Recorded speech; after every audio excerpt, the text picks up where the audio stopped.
Bapak Ibu yang kami muliakan, bagi kami ini pertemuan perdana kita di bulan Syawal, walaupun sudah di tanggal 12 ini. Bagi kita yang berhari raya hari Sabtu, 1 Syawalnya, dan tanggal 13 bagi yang berid 1 hari sebelumnya. Dan ini menjadi tema pertemuan perdana kita. Masih ada satu bahasan rukun iman yang belum kita selesaikan, yaitu bagian rukun iman dengan hari akhir.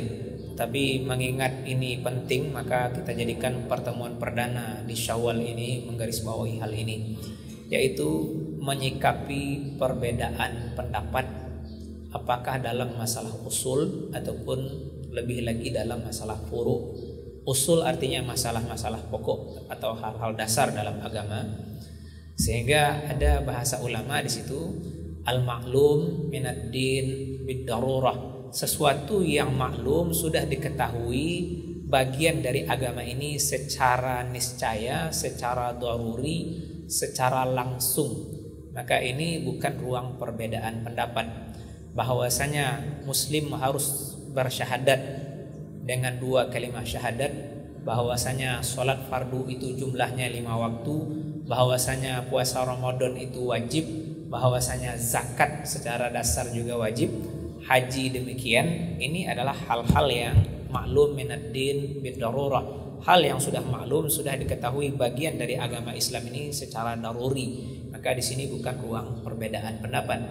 Tetapi masalah rincian, masalah furu atau cabang-cabang bahasan, cabang-cabang hukum, itu hal yang dari zaman Nabi saja sudah dibenarkan berbeda pendapat. Maka Bapak dan Ibu, kesulitan kita mungkin ketika di level atas, di level para mujtahid mungkin, atau turun ke level para ulama, perbedaan itu terjadi sebenarnya lumrah saja, karena memang kemampuan mereka menggali menyimpulkan hukum tidak sama. Kalaupun sama, memandang mana landasan atau dalil yang lebih kuat, mereka tidak sama. Maka perbedaan ini akan selalu niscaya terjadi. Yang memandang dengan teknologi hari ini, ilmu falak, ilmu hisab adalah lebih kuat dibanding ru'yah ainiyah, dengan melihat dengan pandangan mata, maka akan mengatakan berpuasa berhari raya berdasar hisab lebih kuat. Yang memandang bahwasanya nanti terjadi zaman Nabi itulah yang terkuat dan itu bisa terjadi sampai akhir zaman, maka ru'yah ainiyah, memandang dengan mata, itulah yang lebih kuat. Perbedaan ini relatif tidak bisa disatukan kecuali dengan kekuatan dan kekuasaan. Maka memang kita tidak pernah mendengar perbedaan pendapat di zaman Nabi SAW ketika di Madinah secara khusus. Orang mulai puasa sama, hari raya sama. Kenapa? Karena satu komando. Tetapi di masa sesudah Nabi SAW, bahkan di masa Muawiyah dengan sahabat Abdullah bin Abbas radhiyallahu anhum, ini perbedaan mulai bisa dirasakan. Bahwasanya Muawiyah berbeda memulai puasa dengan Abdullah bin Abbas. Muawiyah di Damaskus, Abdullah bin Abbas di Madinah. Perbedaan sudah terjadi. Kenapa? Karena memang komando sudah mulai ratak di waktu itu. Mungkin saja kekuasaan ada di Bani Umayyah, tetapi kekuasaan keilmuan Muawiyah tetap tidak bisa mengalahkan Abdullah bin Abbas radhiyallahu anhuma yang sudah diistimewakan oleh Nabi SAW dengan doanya. Maka perbedaan terjadi. Muawiyah tidak sama memulai puasa dengan Abdullah bin Abbas dengan jarak tempat tersebut. Maka kalau para sahabat saja, 2 orang ini adalah orang yang mulia. Abdullah bin Abbas adalah anak dari paman Nabi, dapat doa Nabi. Muawiyah adalah sekretaris wahyu. Mereka saja berbeda, maka zaman kita perbedaan itu jadi semakin lebih lumrah lagi. Maka kalau kita sibuk heboh dengan perbedaan, yang pertama bersorak di 1 Syawal kemarin adalah iblis dan anak buahnya dari kalangan syaitan, baik jenis jin ataupun jenis manusia. Kenapa? Karena terbelenggunya mereka di Ramadan langsung membuahkan kesuksesan mereka mulai dari malam pertama mereka dilepas di 1 Syawal. Mereka berhasil menimbulkan perpecahan, menimbulkan saling benci di dada sesama muslim. Padahal ketika kita memulai Ramadan sudah bertahun-tahun, khusus mungkin awak di Padang atau di Minang atau Sumatera Barat lebih luas lagi. Lah doh kok nan mulai puasa duluan, nan terlambat rayu, ndak pernah ada heboh. Tapi momen media sosial ini menjadi senjata yang sebenarnya sangat bermanfaat dan juga sekaligus sangat berbahaya. Sampai ada yang mungkin bisa kita katakan kesetanan memandang halal darah sesama muslim karena perbedaan ini. Itu sungguh senjata syaitan yang sangat hebat. Karena tidak mungkin seorang muslim menganggap halal darah saudaranya kecuali dia sudah menghukumi orang itu kafir.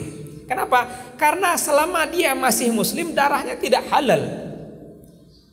Kalaupun dia masih muslim darahnya menjadi halal, harus yang memutuskan halal itu kekuasaan pemerintahan Islam. Contoh orang murtad. Yang menjadikan darahnya halal adalah keputusan hakim sesudah dia diistitab, disuruh taubat kembali masuk Islam 3 hari. Tidak mau dia taubat, maka darahnya halal untuk ditumpahkan, dibunuh oleh tentara. Atau seseorang yang sudah menikah kemudian berzina, disaksikan oleh 4 saksi, atau dia mengaku 4 kali pengakuan, darahnya halal untuk ditumpahkan dengan hukum rajam. Dia masih muslim tapi darahnya halal. Atau seseorang yang membunuh sesama muslim secara kebencian dan permusuhan, maka hukum qisas menjadikan darahnya halal. Seluruhnya itu di bawah kekuasaan hukum Allah. Tidak ada hak individu di sana. Maka saya yakin syaitan sangat bersorak ketika ada yang berani memandang halal darah sama muslim karena perbedaan berhari raya. Maka jamaah semua, kami ingin mengokohkan ini bagi kita bersama, bahwasanya ketika la ilaha illallah terucap dari lisan ini, ketika la ilaha illallah ditanam dalam dada ini, maka kita bersaudara. Mari kita lihat seruan Allah yang dipakai dengan lisan Nabi SAW dalam ayat Ali Imran yang tadi kita baca. Allah memilih bahasa yang sangat luar biasa bagi kita di sini. Qul, katakan wahai Muhammad SAW, ya ahlal kitab, wahai ahli kitab, ta'alau, marilah kita ila kalimatin sawain, ke sebuah kalimat yang sama kita, bahwasanya kita tidak menyembah kecuali hanya kepada Allah. Ahli kitab dengan kita sama sebenarnya dalam hal itu. Perbedaan terjadi ketika mereka menyimpang. Kitab mereka menyuruh hanya menyembah Allah. Perbedaan terjadi karena mereka menyimpang. Kalau mereka tidak menyimpang, seperti ungkapan yang sudah umum kita dapati, bagaimana seorang Yahudi atau Nasrani bisa mempertahankan keyahudiannya dan kenasraniannya? Caranya adalah dengan menjadi muslim. Kenapa? Karena Islam membenarkan syariat sebelumnya, yaitu syariat mereka ketika masih lurus, belum dibelokkan, belum disimpangkan. Sehingga bahasa dakwah Nabi luar biasa di sini. Mari kita kepada kalimat yang sama. Kalau kepada orang kafir saja di kalangan ahli kitab bahasa dakwah seperti itu, bagaimana dengan internal sesama kita muslim? Bukankah kita lebih sama dibanding mereka? Mereka menyembah Allah, kita menyembah Allah. Tetapi mereka kufur dan musyrik ketika mengatakan Uzair anak Allah, ketika mengatakan Isa putra Maryam anak Allah. Kita tidak mengatakan itu. Kita sama dengan la ilaha illallah. Kok bisa yang sudah sama-sama ini memandang darah saudaranya menjadi halal? Itu jelas tipu daya syaitan yang mungkin dimulai dari perdebatan di media sosial. Maka memang sebenarnya dalam hal-hal seperti ini tidak usah berdebat. Taklid kepada ulama mujtahid sebenarnya lebih aman. Oh, yang ikut Imam Syafi'i taklid saja, ikut pemahaman Imam Syafi'i. Yang ikut Abu Hanifah taklid saja, ikut Abu Hanifah. Perbedaan ini tidak akan ada masalah. Kenapa? Karena para imam ini mereka berbeda pendapat, tapi mereka berlapang dalam perbedaan. Maka jamaah semua, mari kita kedepankan persamaan. Saya ambil contoh dengan waktu terbatas ini, salah satunya majelis kita ini, majelis ilmu. Dalam hadis riwayat Bukhari kita dapati Allah membagi manusia dengan majelis seperti ini jadi 4. 3-nya bernasib sama. Yang pertama adalah orang yang memang haus ilmu, maka dia di majelis ilmu cari duduk di depan, dekat dengan guru. Kemudian yang kedua adalah orang yang pemalu, di mana ada ruang dia sampai dia langsung duduk di sana, tidak maju lagi. Yang ketiga adalah orang yang sebenarnya tidak niat hadir majelis ilmu, dia punya urusan lain, tetapi dia bertahan duduk. Dia tidak niat ngaji, dia tidak niat belajar, tapi dia bertahan duduk. Basabanya kalau mau diawak ini, basabanya mau wali mini itu duduk sama-sama yawak gitu. Dia tidak nuju majelis ilmu, tapi majelis ini tidak pernah merugikan siapapun yang ada di dalamnya. Maka ketiga golongan ini sama-sama diliputi oleh Allah dengan rahmat kasih sayangnya. Apa samanya? Sama-sama duduk di majelis. Niat tidak dibahas, tapi karena sama duduk di majelis, sama-sama diliputi oleh Allah dengan rahmat kasih sayangnya. Yang tidak masuk rahmat adalah nan mencengka keluar, tidak mau duduk di majelis seperti ini. Maka jamaah semua, kita melihat sisi persamaannya. Niat mereka ini tidak sama, tetapi karena persamaan duduk di majelis, mereka sama-sama mendapatkan karunia itu. Bahkan kalau kita ambil contoh yang lebih ekstrim, 2 gembong kafir, di antaranya Abu Lahab. Sesudah Nabi mendakwahkan Islam, kebenciannya dia tunjukkan. Tetapi karena dia bersama dengan kakek Nabi, dengan paman Nabi yang lain bergembira karena kelahiran Muhammad SAW, sehingga di hari Senin azabnya diringankan. Kenapa? Karena sama-sama gembira dengan lahirnya yang mulia Muhammad SAW. Maka persamaan-persamaan ini semestinya menjadikan kita kokoh, bukan membahas ruang perbedaan.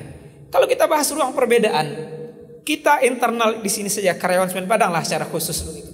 Jabatan Bapak Ibu berbeda, tapi Islam mempersamakan itu. Sianan pertama dulu tibu inyo berhak ada di soft pertama, kecuali jatah wakil imam atau naibul imam. Ini memang orang khusus. Wakil imam itu tempatnya di belakang imam. Nah kanan kiri ini semua bebas. Sianan duluan tibu silahkan ambil. Tidak ada di situ ruang perbedaan. Mau jabatannya kepala departemen, direktur, atau non staff ya, tidak ada masalah. Sianan duluan tibu inyo berhak depan. Kita disamakan di hadapan Allah Ta'ala dengan niat tunduk kepada yang Maha Mencipta. Maka jamaah semua, mari kita perbesar rasa sama kita ini. Dan ini dengan waktu, sebenarnya ruang ini masih luas, kita cukupkan. Semoga sedikit ini memberikan sentuhan bagi kita bersama. Lihatlah persamaan-persamaan yang ada, sehingga kita menyelamatkan dada kita ini menjadi qalbin salim. Illa man atallah biqalbin salim. Supaya hati jantung yang selamat ini membawa kita bahagia dunia dan akhirat.